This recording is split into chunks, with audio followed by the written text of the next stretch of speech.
6 hot लड़कियां और 7 ताकतवर आदमी एक सुनसान द्वीप पर फंस जाते हैं। मानव जाति को व्यवस्थित रूप से आगे बढ़ाने के लिए वे एकमात्र कुमारे आदमी को चुनेंगे और साथ ही पुरुषों और महिलाओं के साथ रहने की नई जिंदगी का सामना करेंगे। ये 13 लोगों की रॉबिन्सन क्रूसो जैसी कहानी है। उन्हें उस छिपे हुए भेड़िए को ढूंढना होगा जो उन्हीं में से कोई एक है। एक समूह जो मूल रूप से एक लग्जरी क्रूज पर चढ़ने वाला था, उसे मजबूरन आदिम जीवन जीना पड़ता है, जहां पुरुष खेती करते हैं और महिलाएं बुनाई। ठीक एक हफ्ते पहले 13 खास पहचान वाले यात्री बंदरगाह पर पहुंचे थे। उन्हें एक छोटी नाव के जरिए लग्जरी क्रूज तक ले जाया जाना था। शुरुआत में सब कुछ सामान्य था। लोग खा पी रहे थे, हंस बोल रहे थे और किसी भी आने वाले खतरे का अंदाजा नहीं था। तभी मार्क ने देखा कि कप्तान काफी देर से दिखाई नहीं दिया। वो उसे ढूंढने के लिए केबिन की ओर गया ताकि पूछ सके कि वे क्रूज पर कब चढ़ेंगे। लेकिन जैसे ही वो पीछे पहुंचा, उसने देखा कि केबिन से धुआं उठ रहा है और जलने की बदबू भी आ रही है। स्थिति गंभीर लगने पर मार्क तुरंत अंदर गया, लेकिन उसने देखा कि पूरा इंजन रूम आग के लपटों में घिरा हुआ है। चारों ओर तेल के ड्रम रखे थे।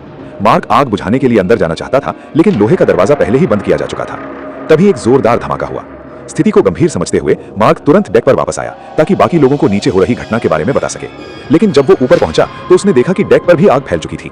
और सबसे गुस्से वाली बात यह थी कि कप्तान अकेले ही एक नाव लेकर भाग चुका था। आग तेजी से फैल रही थी। अगर तुरंत कुछ नहीं किया गया तो सभी लोग जिंदा जल जाते। इंजन रूम में रखे पेट्रोल के ड्रम किसी भी समय बड़े विस्फोट का कारण बन सकते थे। मौत सामने देखकर लोग घबरा गए। कुछ डरपोक लोग समुद्र में कूद गए, लेकिन खुले समुद्र में बिना किसी सहारे के बच पाना लगभग असंभव था। तब मार्क ने कुछ लोगों को इकट्ठा किया और छत के हिस्से को एक बेड़े की तरह इस्तेमाल करने की योजना बनाई। जैसे जैसे आग बढ़ती गई, तेल के ड्रम विस्फोट के करीब पहुंच गए। आखिरकार सबसे संकट के समय छत का हिस्सा अलग हो गया और लोग एक एक करके पानी में कूद गए।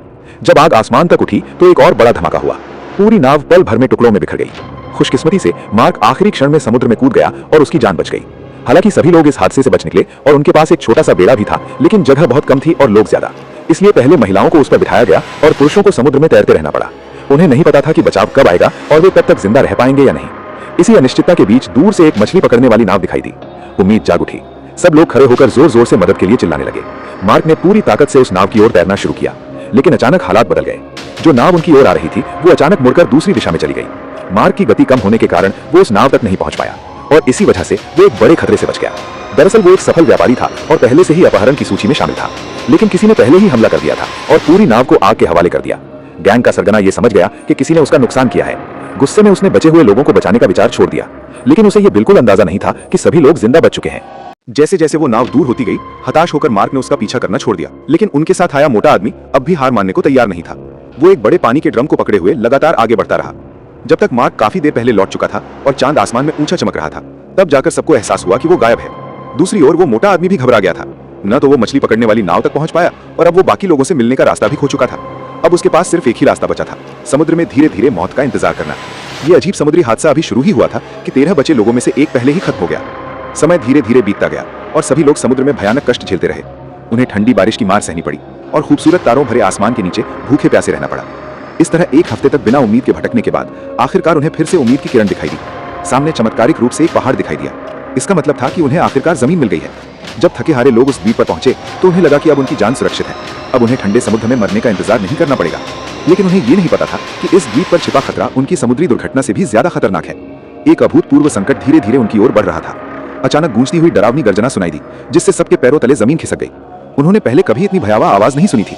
हालांकि उन्हें उस जीव की ताकत का अंदाजा नहीं था, फिर भी एक आदमी ने ईंट उठा ली और उससे लड़ने के लिए तैयार हो गया। आवाज धीरे धीरे और साफ होती जा रही थी, जिससे लगा कि वो जानवर उनकी ओर बढ़ रहा है। सब लोग बेहद तनाव में थे। तभी अचानक कुछ अप्रत्याशित हुआ। घने जंगल से एक सफेद गोल मटोल सा शरीर बाहर आया और पता चला कि वो वही मोटा आदमी था। दरअसल वो न तो समुद्र में मरा, बल्कि सबसे पहले इस द्वीप पर पहुंच गया था। लेकिन उसकी खोजबीन से ये पता चला कि ये एक पूरी तरह सुनसान द्वीप है। यहाँ से बच निकलने के लिए उन्हें कोई और तरीका ढूंढना होगा। कई दिनों तक समुद्र में भटकने के कारण सबकी हालत बहुत खराब हो चुकी थी। इस समय सबसे जरूरी था पानी की व्यवस्था करना। खुशकिस्मती से उनके समूह में एक सर्वाइवल एक्सपर्ट भी था। उसकी अगुवाई में उन्हें जल्द ही एक साफ पानी की नदी मिल गई। अब किसी को ये परवाह नहीं थी कि कौन साफ है या गंदा। सब एक एक करके पानी में कूद पड़े और जी भरकर पानी पीने लगे। इसी दौरान ऑटिज्म से ग्रस्त युवक बादशाह को एक बड़ी खोज मिली। उनके सिर के ऊपर ही एक और साफ पानी का कुंड था, जिसमें तरह तरह की मछलियां भरी हुई थी। थोड़ी जुगाड़ और मेहनत से उन्होंने कई ताजी मछलियां पकड़ ली और जैसा कि बेहतरीन समुद्री भोजन के साथ होता है, उसे ज्यादा पकाने की जरूरत नहीं होती। टूटी फूटी लकड़ियों पर भूनकर सबने मजे से एक छोटा सा बारबेक्यू कर लिया। अब उनके पास खाना था, पानी था और जान भी बची हुई थी। इससे ज्यादा खुशी की बात क्या हो सकती थी। उन्होंने सोचा कि अगर वो इस समुद्री तट पर बने रहें तो जरूर कोई ना कोई जहाज उन्हें देख लेगा। लेकिन जब वो उम्मीद के साथ बचाव का इंतजार कर रहे थे, तभी अचानक तेज बारिश शुरू हो गई। इस बारिश ने उनकी सारी उम्मीदों पर पानी फेर दिया, क्योंकि इस द्वीप पर मानसून के प्रभाव के कारण बारिश का मौसम आधे महीने तक चल सकता था। अगर उन्होंने जल्दी कोई सुरक्षित ठिकाना नहीं ढूंढा तो कोई भी अगली सुबह का सूरज नहीं देख पाएगा। मार्क के सुझाव पर सबने जंगल के अंदर जाने का फैसला किया ताकि शायद उन्हें रहने के लिए कोई गुफा मिल जाए। लेकिन जब वे बिना किसी दिशा की तलाश कर रहे थे, तभी अचानक एक और घटना घट गई। घटना ये हुई कि मानसिक रूप से कमजोर बाशा अचानक अकेले ही एक अलग दिशा में भागने लगा। उसके पिता द्वारा नियुक्त उसकी निजी शिक्षिका वन्ना बिना एक पल गवाए उसके पीछे दौड़ी ताकि अपने छोटे मालिक को वापस ला सके। लेकिन उसे बिल्कुल उम्मीद नहीं थी कि यह सीधा साधा लड़का इतनी अजीब जगह ढूंढ निकालेगा, क्योंकि उनसे कुछ ही दूरी पर एक डरावनी सी झोपड़ी खड़ी थी जिसे देखकर ही लग रहा था कि कुछ ठीक नहीं है। मजबूरी में जब वन्ना अंदर गई तो अंदर का नजारा देखकर उसके रोंगटे खड़े हो गए।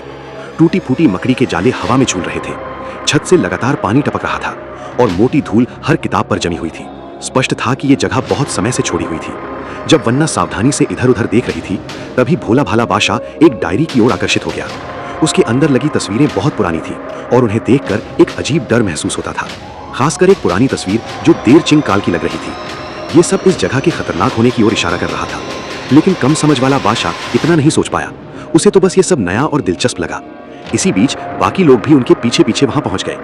बारिश से बचने की जगह देखकर सबको राहत महसूस होनी चाहिए थी, लेकिन एक व्यक्ति था जो अंदर ही अंदर घबराया हुआ था। वो थी बूढ़ी काका, जो थोड़ी जादू टोना जानती थी।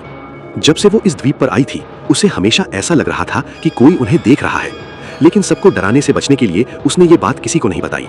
इसी दौरान सुसान आंटी को एक अलमारी में ढेर सारे कैंड फूड मिले। भूखे लोगों के लिए ये किसी वरदान से कम नहीं था। लेकिन एक बात बहुत डरावनी थी, उनका निर्माण सिर्फ 3 महीने पहले हुआ था। क्या कोई हाल ही में इस द्वीप पर आया था? क्या इसका मतलब है कि वे बच सकते हैं? इससे पहले कि कोई इस बात को समझ पाता, और भी अजीब चीजें सामने आने लगी। उन्हें 12 सेट सूखे कपड़े मिले जो लगभग सबके साइज के थे, लेकिन वे कुल 13 लोग थे, तो एक सेट कपड़े कम क्यों था? क्या यह सिर्फ संयोग था या फिर कोई ऐसा था जिसे यहाँ होना ही नहीं चाहिए था? किसी तरह सबने एक रात शांति से गुजारी। सुबह होते ही बाशा सबसे पहले जाग गया। जिसे डर का मतलब ही नहीं पता, उसके लिए वो रहस्यमयी डायरी सबसे दिलचस्प चीज थी। इस बार उसे उसमें कुछ नए चित्र मिले। उन अजीब चिन्हों को देखकर लगा कि इस द्वीप पर कोई खास और रहस्यमयी चीज मौजूद है। अगर ये डायरी किसी और को मिलती तो पूरी टीम इसे गंभीरता से लेती, लेकिन दुर्भाग्य से ये सबसे पहले उसी भोले बाशा के हाथ लगी। जब उसने दूर पहाड़ की ओर देखा तो उसकी नजर शिखर पर पड़े अजीब पत्थरों पर टिक गई। एक ऐसे व्यक्ति के लिए जो समझ नहीं रखता, ये एक घातक कमजोरी थी, क्योंकि उसे कभी पता नहीं चलता कि उसके पीछे क्या डरावनी चीज धीरे धीरे करीब आ रही है। जैसे जैसे बाशा पहाड़ की चोटी की ओर बढ़ता गया, उसके पीछे छिपी चीज ने आखिरकार सब्र खो दिया और तेजी से उसकी ओर झपट पड़ी। फिर एक भारी टक्कर की आवाज गूंजी। जंगल के अंदर बैठा वो तांत्रिक अचानक आंखें खोल बैठा। जिस बात का उसे सबसे ज्यादा डर था, वही आखिरकार हो गया। उन्होंने उस चीज को जगा दिया था।